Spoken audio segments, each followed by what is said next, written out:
Hello and welcome to this video, which was going to be explaining trigonometric functions. So if you are from my school, and you're in my year 12 class, then I taught you this on Thursday, period 3.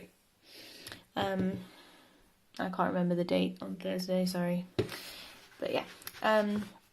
So I thought I would just go over it again in a video for those of you who weren't able to listen to it properly at the time, or it didn't all quite sink in, or you just need to hear it all again.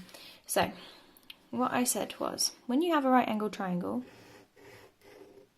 like this, theta over here, it doesn't look like a theta, that looks like a 0. You can label it H, A and O.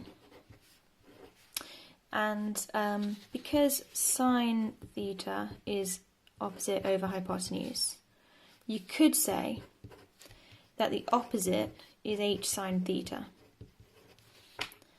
And because cos theta is the adjacent over the hypotenuse, you could say that the adjacent is H cos theta.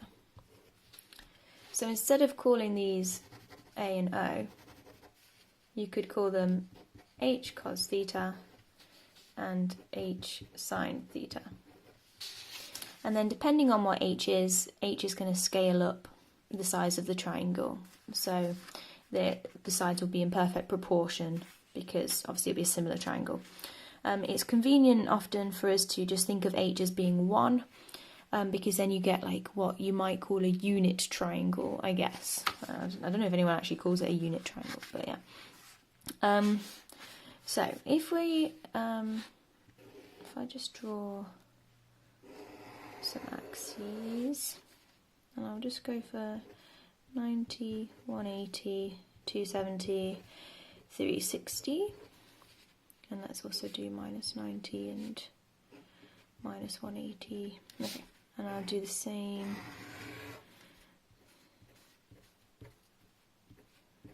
Okay.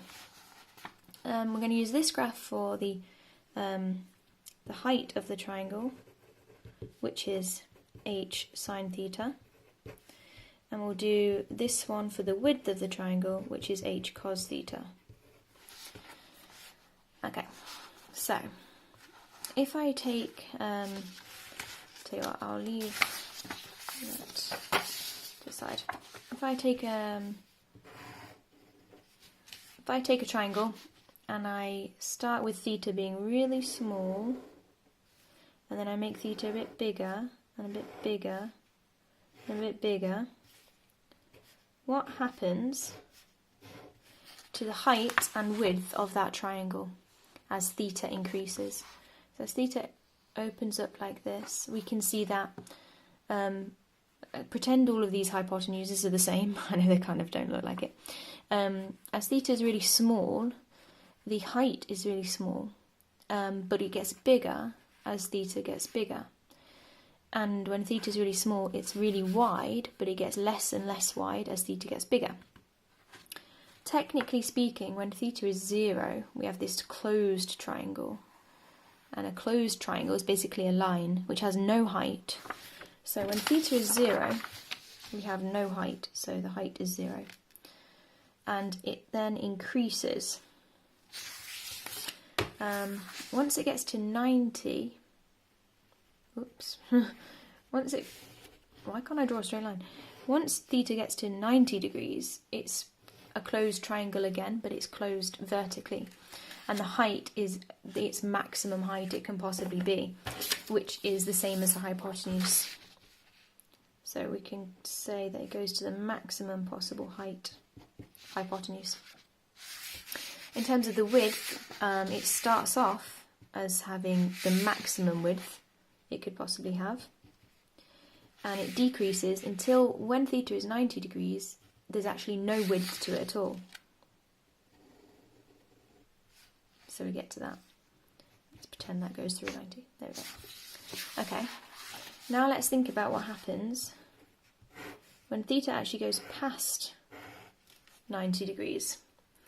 Now, if theta goes past 90 degrees, it's not actually going to be right angled triangle, because I mean, if I tried to, the right angle's over here, right? If I join this up, it's not going to make a triangle. So what we have to do is we have to draw our right angle over here instead. But this line is on the wrong side, so it's kind of like negative. The width of this triangle is actually negative because it's not over here, it's over there. So the width, as theta becomes more and more, well, between 90 and 180, we can see the width is getting bigger, but it's negative. So it's getting negatively bigger, the width is getting negatively bigger. So it's basically doing that. And the height is still positive because it's above ground level, but the height is getting smaller. So we get something like that. Once theta gets to 180, we get a closed, we get a closed triangle, closed down there, which has no height to it at all. So the height is 0 at 180. And its width is at its maximum negative width, which should be the same as the hypotenuse. So we get that. Okay, now let's go reflex. So when we have a reflex theta, if I tried to make this into a right angled triangle, we'd have to have a negative width and also a negative height. So I know that the height and width are both negative, which makes sense looking at the picture. As theta gets closer to 270, we can see that the width is getting smaller and smaller, and the height is getting, well, I drew all the heights as being the same, which was kind of dumb. The height is actually getting bigger, but negatively bigger, right? Negatively bigger, so it's actually doing that. And this is getting negatively smaller, so it's doing that. And at 270, it will be at its maximum negative height. Then, if I keep going even more reflexly, like around here, then the width is no longer negative because it's on the correct side, but the height is still negative, and the height is going to decrease and the width is going to increase. The width is going to increase and the height is going to decrease, but negatively, which means it's actually increasing, but you know what I mean. So we end up something like that. Okay. Now, you'll notice on my graphs I've allowed space for negative angles. So what does a negative angle look like? Well, if positive angles are measured that way, it makes sense for a negative angle to be measured that way. So this would be like a theta being negative 60 or something like that, okay, because it's going downwards. So if I did that, you think about it, doing theta like that is the same as measuring theta that way. So if, say, this was 60 degrees, it's actually going to give you the same kind of triangle as if theta was 300 degrees. So by looking at this, I can say, well, okay, if minus 60 is the same as 300, it actually kind of needs to look like that. And if, well, 360 has got to be the same as 0, okay. What would be 270?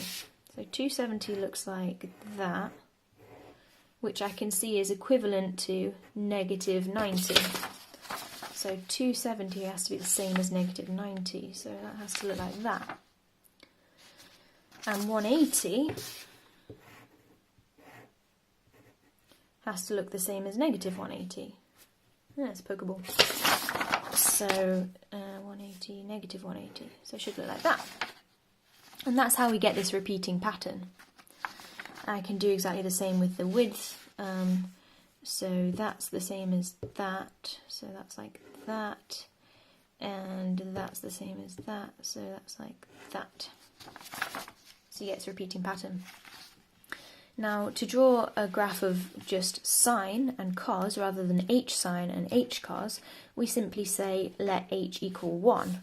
And if I let h equal 1, then this becomes 1 and minus 1. And this becomes just sine and cos. Okay, so that is where the trig graphs come from.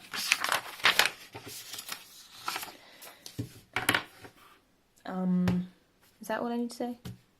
Well, the tan graph. Okay, let me draw you a tan graph. Where does the tan graph come from? Well, tan is sine divided by cos, and it's difficult to work out why the tan graph would look like this, given that it's just sine divided by cos. But I can't be bothered to explain it better, so...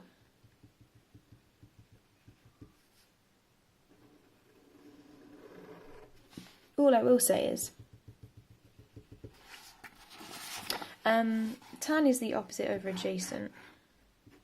Opposite, adjacent. Okay, they're kind of the wrong way around. Opposite, adjacent. Okay. If theta was 90 degrees, then you end up with this situation where you kind of have like a closed triangle like that. And in that situation, the height, so the opposite, okay, has a value, but the adjacent doesn't have a value. And because tan is opposite divided by adjacent, we'd be doing like the opposite divided by 0. And you know we're not allowed to divide by 0. That's what causes this asymptote at 90 degrees. At 180, when the triangle is like fully open, like that, it has absolutely no height to it, which means we're doing 0 divided by something, and 0 divided by something is going to be 0, so that's why we end up with that there. And tan just repeats itself every 180 degrees, like that. So that one is 270, because at 270 we have the same situation as with 90. Yeah, there's no width to the triangle. So that's minus 90. And that's what your tan graph looks like. There's no maximum value for tan. Tan keeps going up to infinity.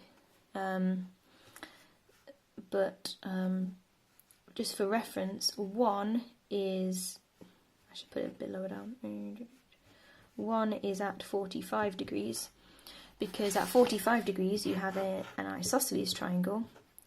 And the opposite and the adjacent are equal to each other. And when you divide two things that are equal to each other, you end up with 1. So just as a reference point, 45 degrees is 1. And negative 45 degrees is negative 1. Okay, so that's the trig function and trig functions and their graphs. And that's the end of this lesson. Thank you for watching. Remember to like, subscribe, comment, share, tweet, enter my giveaway. Actually, don't enter my giveaway, that's already closed. Well done to Jordan for winning. And yeah, I'll see you next time.